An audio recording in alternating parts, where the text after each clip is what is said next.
자, 안녕하세요. 반갑습니다. 7월 21일 주식 정리해드리는 주정남. 오늘도 시장 정리부터 먼저 시작해보도록 하겠습니다. 일단 뉴욕 증시는 주요 기업들의 실적 안도감에 저점 매수세가 이어지며 상승 마감하였습니다. 최근 은행주를 비롯한 주요 기업들이 양호한 실적을 발표한 가운데 실적 부진 우려가 컸던 넷플릭스가 예상보다 양호한 모습을 보여주면서 안도감이 크게 형성되는 모습을 보여주고 있습니다. 지금 넷플릭스는 2분기 가입자가 원래라면 예상치는 한 200만 명 감소가 될 것이다 라고 생각을 했는데 지금 97만 명이라고 이야기를 하고 있거든요. 요거는 매우 긍정적이다 라고 볼 수 있겠고요. 테슬라 역시도 2분기 EPS가 2.27달러를 기록하면서 예상치 1.81달러보다도 웃도는 수치라는 걸 확인할 수가 있습니다.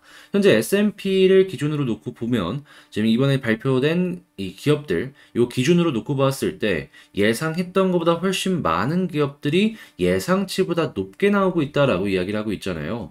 이게 계속해서 이어지는 모습을 보여주게 된다면 경기 침체가 생각했던 것보다 그렇게 강하지 않다라고 볼 수 있을 것 같습니다. 물론 미국 한정이긴 하지만 미국에서 전 세계에 영향을 미치기 때문에 향후에 발표될 실적 역시도 긍정적일지 요거를 집중해서 보시면 좋을 것 같습니다.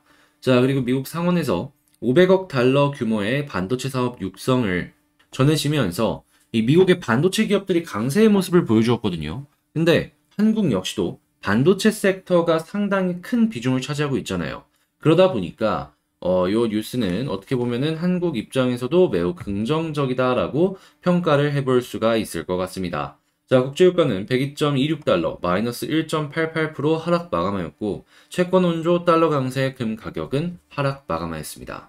자, 그러면 일단 오늘은 좋은 뉴스들이 많이 나왔다라는 걸 감안하면서 보다 더 디테일한 다른 내용들은 뭐가 있는지 한번 뉴스를 보면서 살펴보도록 하겠습니다. 일단 미국 같은 경우에는 6월달 기존 주택 판매가 5.4% 감소하면서 5달 연속 감소했다라고 합니다. 물론 이거는 미국의 금리가 계속해서 올라가다 보니까 이에 대한 영향으로 지금 이 주택 판매 자체가 줄어들고 있다라고 볼 수 있는 것이겠죠. 실제로 이 대출 건수 역시도 한번 살펴보면은 22년 만에 최저 수준으로 하락했다라는 걸 확인을 할 수가 있겠습니다. 자, 근데 이 수치가 당장에 반등하기가 어렵다라고 생각이 드는 게 뭐냐 하면 7월 달만 하더라도 75bp는 최소한 인상이 될 것이다라는 전망이 상당히 많습니다. 100bp도 계속 나오고 있는 가운데 75bp는 뭐 이제는 당연하다라고 생각하는 사람들이 굉장히 많다라는 것이죠. 한데 이게 올해 3% 중반이나 후반까지 올라간다라고 한다면 그걸 아는 이 주택 구매 수요가 계속해서 유지가 되겠습니까? 금리가 계속 올라가는데 감당하기가 굉장히 힘들 수밖에 없다라는 것이죠. 물론 고정금리로 고정을 하려고 지금 여기서 들어가는 사람들도 분명히 있을 수는 있겠지만 솔직하게 과거에 뭐 1%대, 2%대 요거 내다가 갑자기 막 6%대, 7%대 내라고 한다면 저라면은 버티는 사람이 더 많지 않을까 생각을 해볼 수밖에 없을 것 같아요. 자, 당연히 이러한 부분들 같은 경우에는 한국에도 영향을 주기 때문에 한국 역시도 함께 살펴보시면 좋을 것 같고요. 자, 푸틴, 러시아 가스 공급 약속을 지킬 것이다. 공급 추가 축소 가능. 이런 얘기를 하는 걸 확인을 할 수가 있습니다. 일단 요 내용에 대해서 간략하게 말씀을 드리면은 러시아가 가스 공급 약속은 지킬 것이다 라고 이야기를 했는데 조건부로 건 것 중에 하나가 뭐냐 하면 이 캐나다 쪽에 지멘스 있죠. 여기에다가 지금 이 가스를 보낼 때 필요한 이 터빈이라는 부품이 있는데 이거를 AS를 맡겼다라고 합니다. 근데 이제 봉쇄 때문에 이 부품을 맡겼던 것이 다시 못 돌아오고 있는 그런 상황인데 요걸 보내준다면 우리가 공급을 약속했던 대로 진행을 하겠다라고 이야기를 하는 건데 이게 아무래도 봉쇄인 상황에서 이런 것들을 제시를 하는 것이기 때문에 이게 어떻게 보면 정치적인 한수가 될 수도 있겠다라고 생각을 해볼 수가 있겠죠. 이걸 미국이나 아니면 서방 진영에서 심각하게 받아들이게 된다면은 가스 가격은 이번 겨울에 그냥 계속해서 올라가는 거고 당연히 물가도 비싸지겠죠. 이걸 받아들이게 된다면 조금 안정이 되는 모양새로 진행이 되지 않을까 좀 이렇게 예상을 해볼 수가 있을 것 같네요. 그렇게 요 뉴스는 어떻게 보면은 지금 정치적인 상황에서 되게 큰 분기점이 되어줄 수 있기 때문에 여러분들께서 한번 주목을 해서 보시면 좋을 것 같네요. 자, 그 다음으로 유로존 같은 경우에는 계속해서 인플레이션이 심각하게 발생을 하다 보니까 5월달 경상수지 적자가 40억 유로, 적자 기조가 지속이 되고 있다라고 하고 있고요. 자, 그리고 실제로 이 유럽발의 인플레이션 사태로 인해서 바이든의 지지율이 미국 내에서 바닥을 기고 있다라고 합니다.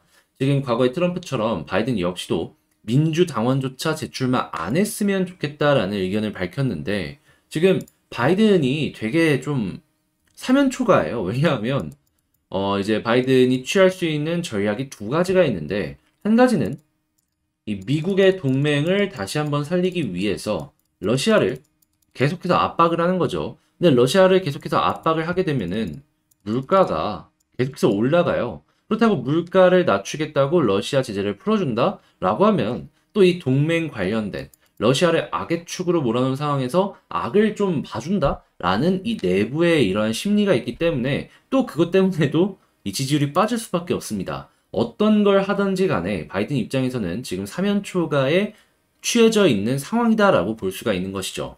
그러니까 민주당 입장에서도 바이든을 이번에 어떻게 보면은 낙선을 시켜버리고 새로운 인물을 내놔서 분위기 전환을 하려는 움직임이 이번에 보여지지 않을까 생각을 해볼 수가 있을 것 같고, 당연히 여러분들 아시겠지만 지금은 일단 올해 있는 건 중간선거고 곧 있으면 있을 한 2년 남겠죠. 재선을 위한 움직임이 보여졌을 때 지금과 같은 미국의 기조가 이어지게 된다면은 아마 바이든 이 대척점에 있는 뭐 공화당이나 아니면 바이든 내에서 당내 경선을 하는 이제 주요 후보의 관련주가 한국에서 다시 한번 떠오르지 않을까 예상을 해볼 수가 있을 것 같습니다. 바이든 재선 지금 점점 힘들 가능성이 높아지고 있으니까요. 자, 그리고 테슬라 같은 경우에는 매출은 줄어들었지만 순이익은 오히려 증가를 했다라고 해요. 작년 동기 대비 2배 정도 증가를 했다라고 하는데 이 전기차 정상화, 공급망 정상화가 보여지게 된다면은 더더 이 테슬라는 조금 고점을 높여서 생각을 해봐야 되지 않을까 예상을 해볼 수가 있을 것 같습니다. 자, 그리고 2차 전지 4달 줄상장 IPO 구원 추되나 얘기 나오고 있는데 이게 만약에 진행이 되게 되면은 한국에 있는 2차 전지 소재 업체들 있잖아요. 재평가 될 수 있습니다. 이런 것들 하나씩 살펴보시면 좋겠네요. 자동차가 실적 펑크 예고가 나온데도 불구하고 품주 같은 경우에는 굉장히 잘 달리고 있다라고 합니다. 보면은 지금 생산량 확대 및 중국 봉쇄 완화가 하반기에 굉장히 긍정적인 영향을 줄 것이기 때문에 이 부분이 선반영이 되고 있다라고 하는데 근데 조금 어떻게 보면은 빠르죠? 예, 굉장히 좀 빠르게 진행이 되고 있기 때문에 한번 조정을 거치고 나서 다시 한번 이런 식의 N자형의 모습을 보여주지 않을까 저는 이렇게 생각을 하기에 아 얘는 이렇게도 생각을 하는구나 이런 거 참고하시면서 한번 살펴보시면 좋을 것 같습니다. 자, 이렇게 시장 정리 한번 싹 해봤는데 방금 말씀드린 내용들 같은 경우에는 자, 이 텔레그램 방에서 우선적으로 안내를 드리고 있으니까 이 텔레그램 방 들어오고 싶다라고 생각을 하신다면 지금 영상 소개란에 텔레그램 링크를 통해서 입장하시면 될 것 같습니다. 자, 그러면 본 영상 시작하도록 하겠습니다. 자, 제가 이번에 가지고 온 종목은 두산 에너빌리티를 가지고 왔습니다. 지금 에너빌리티 같은 경우에 갈 듯 말 듯 하는 모습들이 보여지고 있다 보니까 조금 아쉽다 라고 생각을 해볼 수가 있을 것 같은데 일단 뭐 아쉽긴 한데 이게 안 좋거나 그런 건 아니거든요. 자, 그러면 에너빌리티를 지금 어떤 식으로 보는 게 조금 더 긍정적으로 볼 수 있을지 지금부터 하나씩 살펴보도록 하겠습니다. 일단 제일 먼저 뭐 에너빌리티 나온 뉴스들 이거 안 볼 수 없겠죠. K 텍소노미에 원전이 포함되나? 기업들의 기대감이 상승하고 있다라고 하는데 일단 유럽 같은 경우에는 원전에 대해서 긍정적으로 이전보다 바뀌는 모습을 보여주고 있기 때문에 한국 역시도 요게 부결이 된다거나 하는 거는 걱정을 크게 안 하셔도 될 것 같습니다. 요걸 통해서 이제 우리는 어떤 거를 생각을 해볼 수가 있냐면 이 KT소미에 포함이 안 되면은 뭐 금융이나 여러 가지 부분에 있어서 좀 디메리트 이런 것들이 좀 있었는데 그게 이제 메리트로 조금씩 바뀌는 걸 생각을 해볼 수가 있다라는 거예요. 자, 그러면 해외에 더욱더 뭐 수주를 받기 위한 움직임을 적극적으로 진행할 수가 있겠죠. 이전에도 미국과 함께 움직인다는 점이 장점이었지만 그것보다도 조금 더 괜찮아진 상황이다 정도로 보시면 될 것 같아요. 자, 그리고 현재 꼬이는 기후변화 대응, 바이든 행정 프로그램 발표로 후퇴하고 있다. 뭐 이런 얘기를 하고 있는데 그냥 딱 요것만 생각을 하세요. 속도나 이런 것들은 조절이 되고는 있겠지만 결론적으로 친환경 관련되어 있는 여러 가지 발전에 대해서는 꾸준하게 전 세계 정부들이 특히나 선진국 위주로 투자를 지금 진행을 하고 있다. 자, 그런데 이 두산 같은 경우에는 어떻게 엮이냐? 일단 원전도 지금 친환경으로 껴있으니까 요건 일단 제일 먼저 생각하면 될 것 같고, 그 다음은 해상풍력. 한국 1등이잖아요. 네, 그리고 요거 한국 1등 말고도 전 세계 1등인 지멘스와 협력을 통해 갖고 기술 개발에 열을 올리는 모습을 확인을 할 수가 있고요. 그리고 요것뿐만 아니라 뭐 가스 터빈. 근데 요즘에는 가스 가격이 비싸가지고 이 수주가 갑자기 뭐 증가하거나 그러진 않을 것 같은데, 여기에 지금 수소를 껴가지고 궁극적으로는 수소 터빈을 만들려는 노력을 하고 있다라고 하니까, 자, 우리는 여기서 일단 해상 풍력과 수소 쪽에 조금 더 집중을 해서 보면 좋을 것 같습니다. 자, 이렇게 현재 두산 같은 경우에는 호재들이 꾸준하게 쌓이고 있다 정도로 보시면 될 것 같네요. 자, 그러면 차트를 한번 보게 되면은 지금 이렇게 횡보하고 있는 게 조금 아쉽을 수밖에 없긴 하겠죠. 자, 그리고 수급을 보더라도 왜 이런 모습이 보여지는지에 대해서 확실하게 나오는 것들이 있습니다. 그게 뭐냐? 기관과 외국인이 현재 수급상으로 긍정적인 모습을 안 보여주고 있다. 가격 방어가 되는 부분은 너무나도 긍정적이지만 얘네들의 수급이 반전이 되지 않는 이상 본격적인 상승까지는 아직까지 시간이 좀 걸리지 않을까 생각해 볼 수 있을 것 같아요. 그래서 일단 얘네들 바뀌고 나서부터 이제 본격적인 반등을 한번 생각해 보시는 게 어떠할까 싶고요. 만약에 이제 여기 현재 부근에서 이탈하는 모습을 보여주게 된다면은 요 저점 이탈했을 때는 저는 비중 조절을 여기서는 좀 해야 된다라고 생각을 합니다. 근데 요 비중 조절 해야 될 자리까지 안 오고 좀 이탈하더라도 다시금 480 라인까지 회복해주는 모습을 보여주게 된다면요, 그냥 홀딩하면서 살펴보고 있다가 21선 돌파하고 61선마저 돌파를 하게 된다면은 아, 이제 얼마 안 남았구나, 요렇게 생각을 하시면서 조약을 짜시면 좋을 것 같은데, 왜 기준이 61선이냐?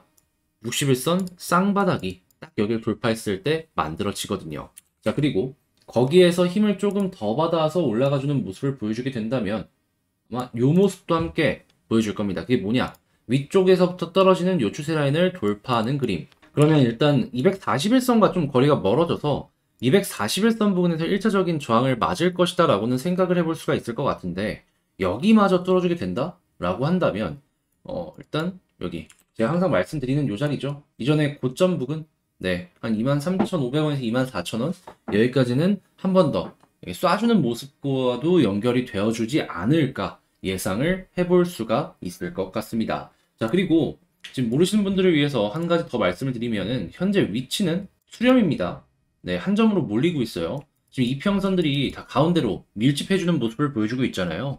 이게 아래로 터지든 위로 터지든 터질 때 그 파급력은 상당히 클 것이다라고 예상을 해볼 수가 있는데, 지금 당장만 놓고 보면 아래보다 위일 가능성이 크니까 요것도 좀 시간을 투자해서 기다려보는 게 괜찮아 보인다 정도로 생각을 해볼 수가 있을 것 같습니다. 자, 그럼 정리를 해보자면 그냥 뭐 지금 어렵게 생각하지 말자. 이 저점 아까 말씀드렸던 그 부분 이탈 아니면 계속해서 홀딩하고 보고 있다가 61선 딱 뚫는 순간부터 아, 이제 시작이 될 수도 있겠구나 라고 기대해보자. 자, 이렇게 두산 에너빌리티에 대해서 맞춰보도록 하고요. 지금 시장이 계속 변동성도 크고 얘는 또 이제 남들 갈 때 못 가는 모습을 보여주다 보니까 많은 분들께서 한숨이 좀 나오실 겁니다. 그런데 이러다가 터지면 진짜 크게 터지거든요. 물론 아니다 싶으면 바로바로 정리를 해야 되겠지만 그거 한번 기다려 하면서 여러분들께서 최대한 좋은 결과물 만들어 나가셨으면 좋겠다라고 말씀을 드리고 싶네요. 자, 영상 끝까지 시청해주셔서 감사드리고요. 전 다음에 더 좋은 영상으로 다시 찾아뵙도록 하겠습니다. 자, 감사합니다. 이상 주식 정리해드리는 주정남이었습니다.